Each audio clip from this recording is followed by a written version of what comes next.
হাত না তুলেও দোয়া করা যায়, হাত তুলেও করা যায়, কিন্তু বিষ্ণু বলেন হাত তুলে চাও, কারণ ইন্নাল্লাহা হাইয়ুন কারীম, আল্লাহ বড় লাজুক এবং লজ্জাশীল।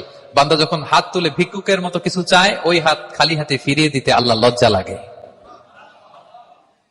হাত তুলে চাইবেন, দোয়াতে আল্লাহর নামগুলো ধরে ধরে ডাকুন, ইয়া আল্লাহ, ইয়া রহমান, ইয়া রহিম, ইয়া হাইয়ু, ইয়া কাইয়ুম বিরহমাতিকা আস্তাগীথ। আল্লাহ নাম ধরে ধরে চান, ওই দোয়া আল্লাহ কবুল করবেন। বিশ্বনবীর উপর দুরূদ পড়েন, যে বিশ্বনবীর উপর দুরূদ পড়ে না, ওই দোয়া আল্লাহর কাছে কবুল হয় না, এটা আকাশে পেন্ডিং থাকে।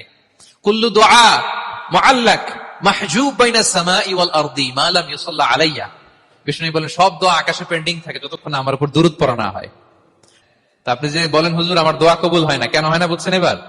হ্যাঁ, নবীর উপর দুরূদ পড়েন নাই তো। আল্লাহুম্মা সাল্লি ওয়া সাল্লিম ওয়া বারিক আলাইহি শুরু করবেন বিষ্ণু নবীর উপর দুরূদ দিয়ে, মাঝেও পড়বেন, শেষেও পড়বেন, আগেও পড়বেন, পরেও পড়বেন। আপনার দোয়া কবুল করবে কে?